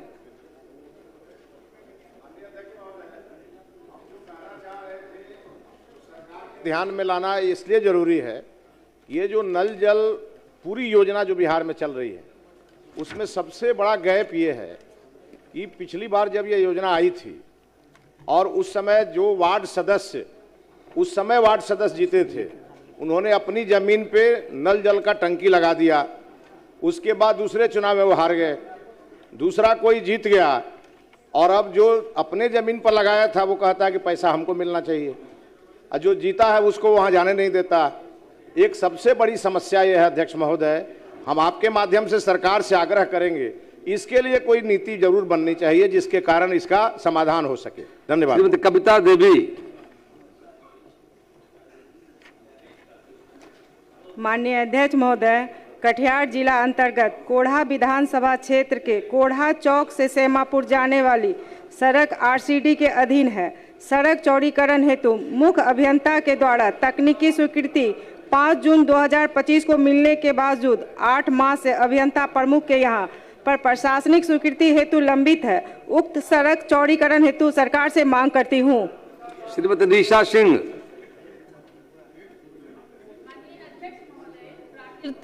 के नवाचार से जुड़े अत्यंत लोकप्रिय आदिवासी भाइयों के सोहराय पर्व के अवसर पर साल के जनवरी महीने में 2 दिनों का सरकारी अवकाश घोषित किए जाने का मांग मैं सरकार से करती हूं। नंद किशोर राम। अध्यक्ष महोदय, पश्चिम चंपारण जिला अंतर्गत मेरे विधानसभा क्षेत्र के दोनों प्रखंडों करमसह रामनगर एवं गौनाहा आदिवासी बाहुल्य क्षेत्र है। यह क्षेत्र शिक्षा के क्षेत्र में भी काफ़ी पिछड़ा हुआ है। शिक्षा व्यवस्था में सुधार हो, अतः जनहित में रामनगर में डिग्री कॉलेज, रामनगर तथा गौनाहा दोनों प्रखंडों में डिग्री कॉलेज बनवाने की मांग करता हूं। वीरेंद्र कुमार।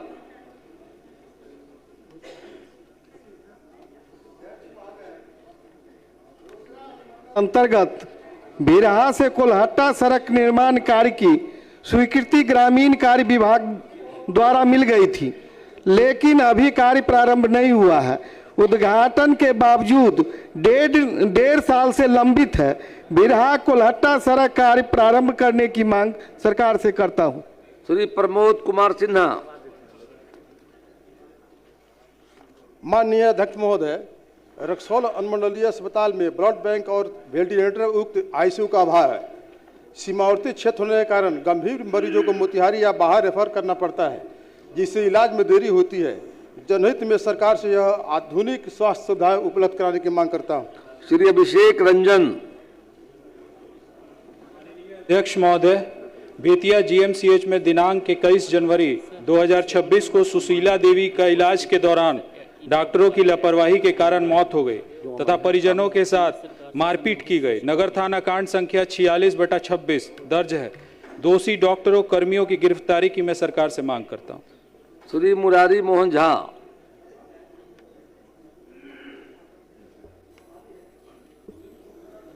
अध्यक्ष महोदय, दरभंगा जिला अंतर्गत केवटी विधानसभा क्षेत्र के प्रखंड केवटी एवं सिंहवाड़ा के अधिकांश अपग्रेडेड 10+2 विद्यालय का अपना भवन नहीं रहने के कारण छात्रों का वर्ग संचालन 2 शिफ्ट में किया जाता है, जिससे छात्रों को काफी कठिनाइयों का सामना करना पड़ता है। छात्र हित में भवन बनवाने की कृपा कीजिए। मोहम्मद मुर्शीद आलम। माननीय अध्यक्ष महोदय, अररिया जिला अंतर्गत पलासी प्रखंड ग्राम पंचायत मियाँपुर अंतर्गत सालगोरी के निकट PMGSY पथ में वर्ष 2024 में आई बाढ़ से पुल ध्वस्त हो गया है। पुल टूटने के कारण पंचायत 2 भागों में बटा हुआ है तथा आवागमन ठप है, अतः उक्त पुल का निर्माण कराने की मांग करता हूं। मोहम्मद सरवर आलम। अध्यक्ष महोदय, किशनगंज जिला अंतर्गत बेलुआ पंचायत वार्ड नंबर 12 के चिलमारी नदी घाट पर पुल निर्माण नहीं होने से हजारों की आबादी प्रभावित है। बरसात के दिनों में आवागमन पूरी तरह ठप हो जाती है। जनहित में सरकार यहां अविलंब पुल निर्माण कराए, मैं इसकी मांग करता हूं। श्री गुलाम सरवर। अध्यक्ष महोदय, पूर्णिया जिला अंतर्गत 22 प्रखंड के ताराबाड़ी पंचायत को अनुमंडल मुख्यालय एवं प्रखंड मुख्यालय से जोड़ने का कोई भी कार्य नहीं हुआ है, जिसके कारण उक्त पंचायतवासी स्वास्थ्य, शिक्षा, आवागमन जैसे मूल सुविधाओं से वंचित है। उक्त पंचायत को अनुमंडल मुख्यालय से जोड़ने हेतु पथ एवं पुल का निर्माण कराया जाए, मैं इसके लिए मांग करता हूं। श्री भरत बिंद।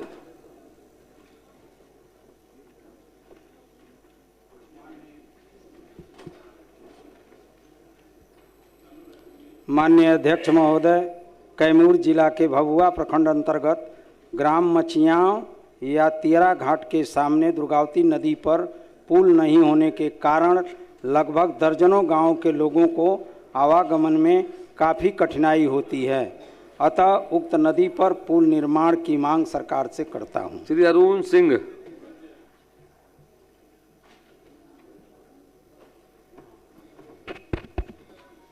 अध्यक्ष महोदय, रोहतास जिला अंतर्गत काराकाट नगर पंचायत के डेहरी विक्रमगंज पथ से प्रखंड मुख्यालय घोड़ारी थाना, प्रोजेक्ट बालिका विद्यालय, विद्युत कार्यालय सहित एसएफसी गोदाम होते हुए नाद गांव तक जाने वाली सड़क को पक्की सड़क पीसीसी कार्य कराने की सदन के माध्यम से मांग करता हूं। श्री ललित नारायण मंडल। माननीय अध्यक्ष महोदय, भागलपुर जिले की सुल्तानगंज का अनुमंडल एवं रतनगंज, करहड़िया एवं अकबरनगर को प्रखंड बनाने की मांग सदन के माध्यम से सरकार से करता हूं। धन्यवाद। श्री मंजीत कुमार सिंह।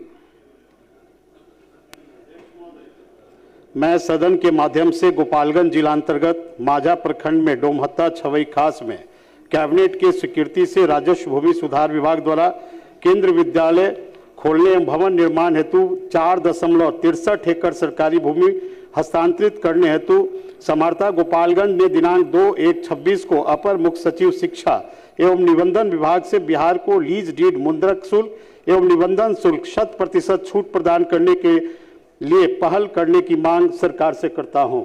शुभानंद मुकेश। भागलपुर जिला अंतर्गत कहलगांव अनुमंडल अस्पताल में एनेस्थीसिया विशेषज्ञ न होने से वर्षों से सिजेरियन ऑपरेशन बंद है। इस कारण गरीब प्रसूतों को निजी अस्पताल या भागलपुर रेफर होना पड़ता है, जो अत्यंत कष्टदायक है। अतः जनहित में यहाँ विलंब एनेस्थीसिया चिकित्सक की स्थायी नियुक्ति की मांग करता हूँ। श्रीमती गायत्री देवी। माननीय अध्यक्ष महोदय, सीतामढ़ी जिला में रीगा चीनी मिल छोड़कर कोई भी दूसरा उद्योग नहीं है, जिसके कारण लोगों को काम व रोजगार के लिए दूसरे राज्य जाना पड़ता है। अतः सीतामढ़ी जिला के परिहार एवं सोनवर्षा प्रखंड में चावल, मक्का, आलू आधारित उद्योग लगाने की मांग सरकार से करती हूँ। श्री अजय कुमार। अध्यक्ष महोदय, समस्तीपुर जिला अंतर्गत प्रखंड विभूतिपुर, पंचायत पतेलिया, दिव्यधाम बेगूसराय जिला के प्रखंड खोदावंतपुर, पंचायत मालपुर के मटिहानी गांव के बीच बूढ़ी गंडक नदी पर पुल निर्माण नहीं होने से लोगों को आवागमन में काफ़ी कठिनाई होती है। मैं सरकार से उक्त स्थान पर उच्च स्तरीय पुल का निर्माण कराने का मांग करता हूँ। श्रीमती शालिनी मिश्रा।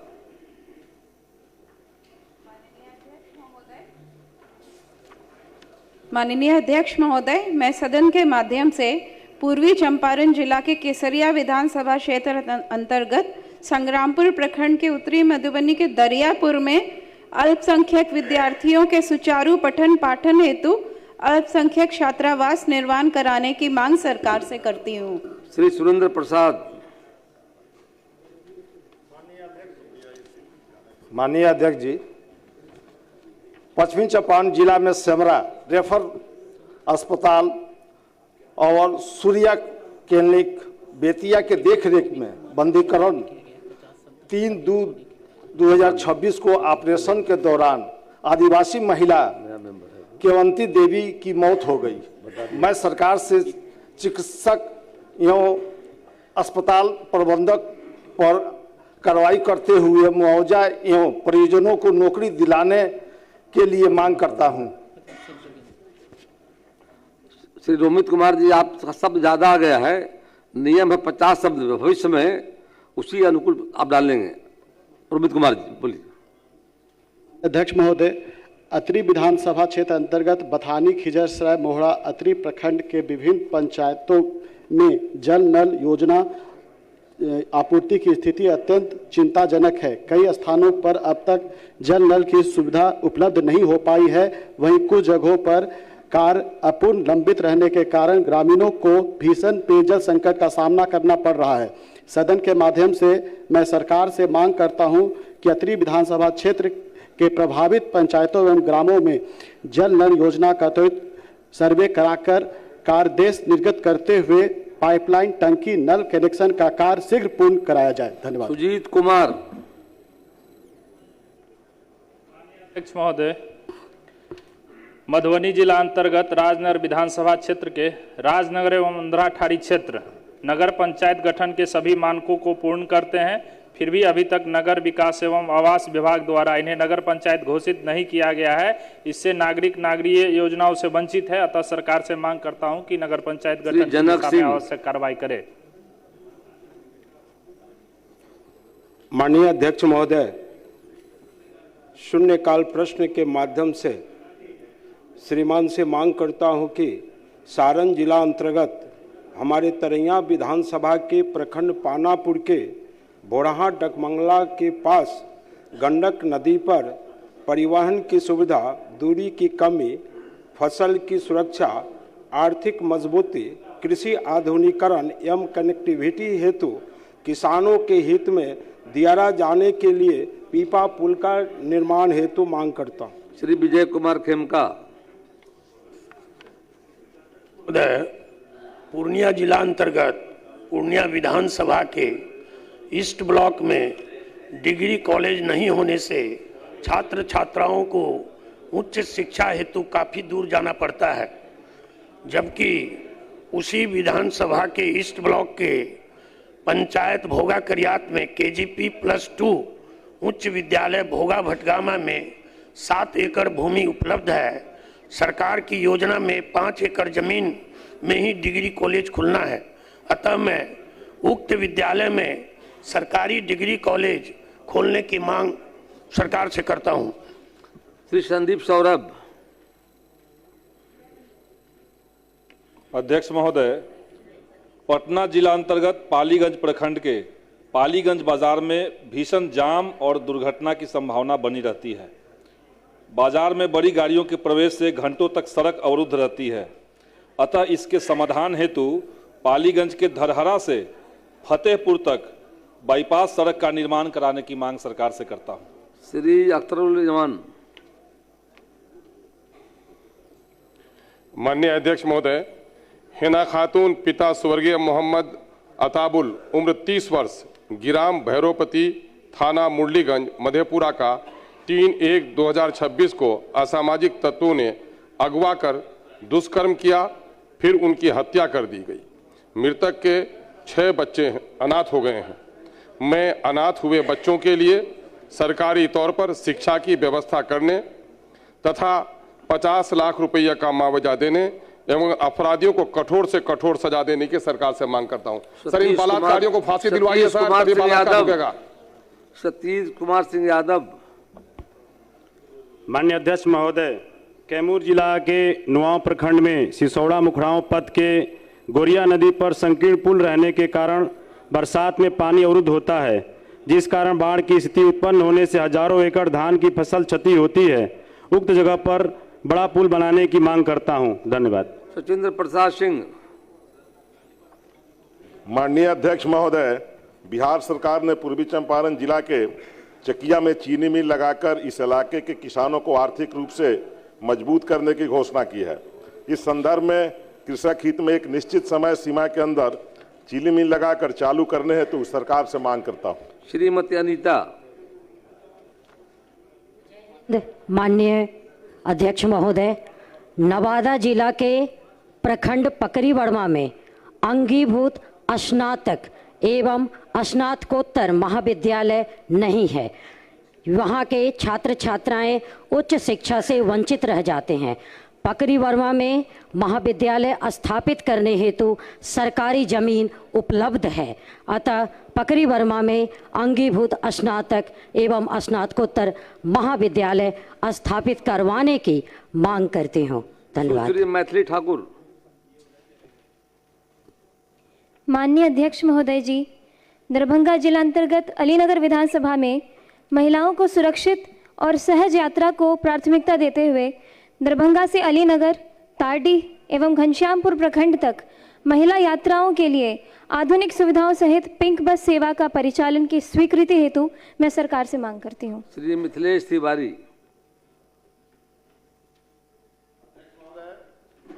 राज्य सरकार गोपालगंज जिले के डुमरिया घाट पर निर्मित नारायणी रिवर फ्रंट, रामघाट, सीता घाट एवं निर्माणाधीन विद्युत सौदागरी की सुरक्षा हेतु लगभग 1000 मीटर लंबा प्रोटेक्शन वाल का निर्माण शीघ्र करावे। धन्यवाद। श्री कलाधर प्रसाद मंडल। माननीय अध्यक्ष महोदय, पूर्णिया जिला अंतर्गत रुपौली विधानसभा के रुपौली प्रखंड के लगभग 12 पंचायत कोसी नदी के बाढ़ से और कटाव से लगभग 4 महीना काफ़ी ग्रसित रहता है। वहाँ के लोगों का आवाजाही, पशुपालकों के साथ परेशानी, कृषकों के साथ परेशानी। इसीलिए मैं आग्रह करता हूँ कि विजय घाट से लेकर कुर्सेला पुल तक कुश्तीपुर गांव के सीमा तक वहाँ पर रिंग बांध बनाने की कृपा कीजिए। श्री कुमार शैलेंद्र।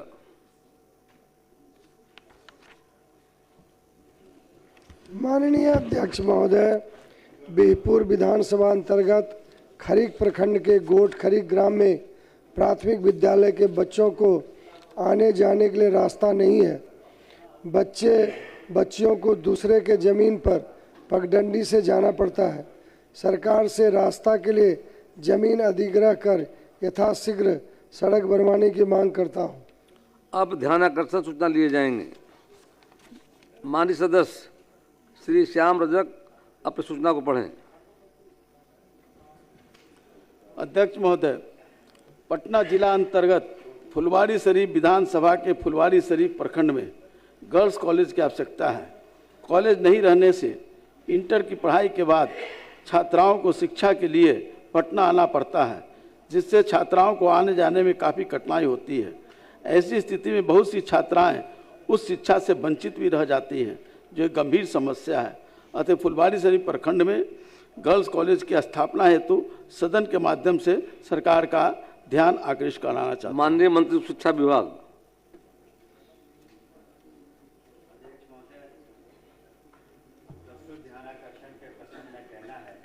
कि राज्य सरकार द्वारा वित्तीय वर्ष 25-26 के बजट अभिभाषण एवं 7 निश्चय के अंतर्गत राज्य के वैसे प्रखंडों में जहां पूर्व से महाविद्यालय संचालित नहीं है, उन प्रखंडों में महाविद्यालय स्थापित करने का निर्णय लिया गया है।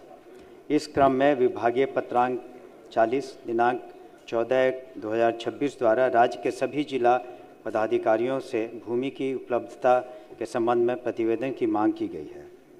यद्यपि फुलवारी शरीफ प्रखंड में संप्रति कोई अंगीभूत महाविद्यालय संचालित नहीं है, तथापि इस प्रखंड में LP शाही college, Fatima degree college, Phulwari Sharif एवं त्रिमूर्ति कॉलेज, इस्माइलपुर के रूप में 3 संबद्धता प्राप्त महाविद्यालय संचालित हो रहे हैं, जहां सह शिक्षा की सुविधा उपलब्ध है। ऐसी स्थिति में फुलवारी शरीफ प्रखंड में महिला महाविद्यालय खोलने का तत्काल मामला सरकार के विचाराधीन नहीं है, लेकिन महोदय, चूँकि माननीय सदस्य ने इस बात को कहा है, तो हम लोग इस पर निश्चित रूप से विचार करेंगे। गौरतलब यह भी है कि 213 प्रखंडों में जहां डिग्री कॉलेज नहीं है, वहां हम लोग प्राथमिकता से डिग्री कॉलेज खोलने के और संचालन करने की कार्रवाई कर रहे हैं इस सत्र में, और माननीय सदस्य का जो सुझाव है उस पर निश्चित रूप से हम लोग सकारात्मक रूप से विचार करेंगे, लेकिन इस पर प्राथमिकता पहले होगी 213 की। धन्यवाद। धन्यवाद दे दीजिए, इतना अच्छा जवाब है।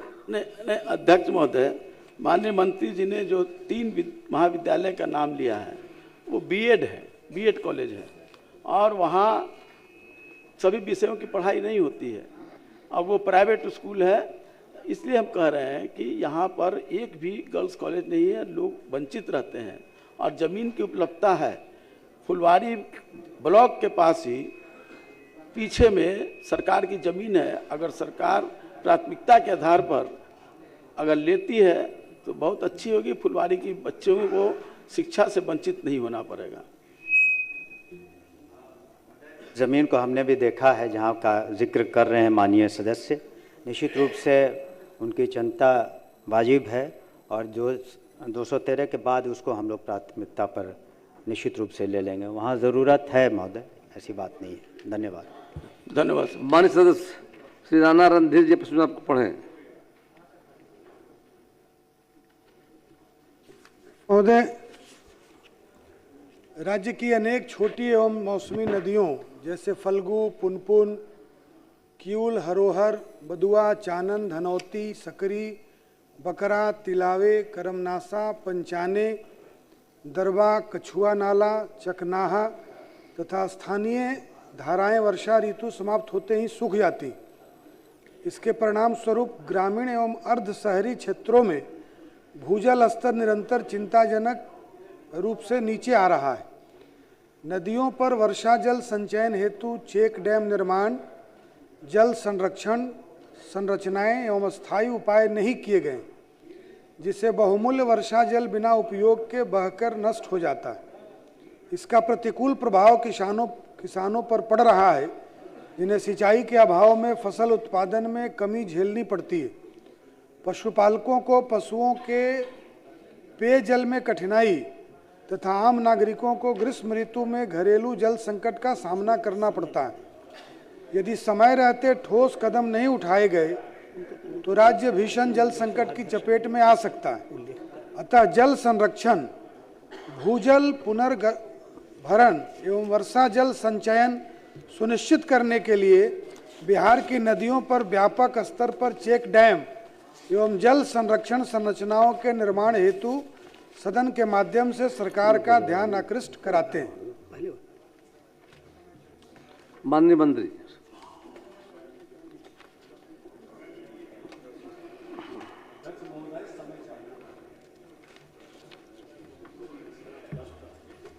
बिहार विधानसभा स्थापना दिवस के मौके पर माननीय लोकसभा अध्यक्ष श्री ओम बिरला जी भी आ रहे हैं। माननीय सभापति राज्यसभा हरवंश जी का भी आगमन होगा और नेभा योजना के उद्घाटन के लिए माननीय मंत्री संसदीय कार्य मंत्रालय श्री किरण रिजिजू जी भी आ रहे हैं और उस कार्यक्रम में माननीय मुख्यमंत्री जी, द्वय उप मुख्यमंत्री जी और हमारे नेता प्रतिपक्ष और उपाध्यक्ष मौजूद रहेंगे। सबों से आग्रह है कि 7 फरवरी को होने वाले बिहार विधानसभा स्थापना दिवस के मौके पर व्याख्यान में निश्चित तौर पर यह कार्यक्रम 3 घंटे का है। 10:30 बजे प्रारंभ होगा और 1:30 बजे समाप्त हो जाएगा। सबों से आग्रह है कि निश्चित तौर पर इस कार्यक्रम में आप उपस्थित रहेंगे। अब सभा की कार्यवाही 2 बजे दिन तक के लिए की जाती है।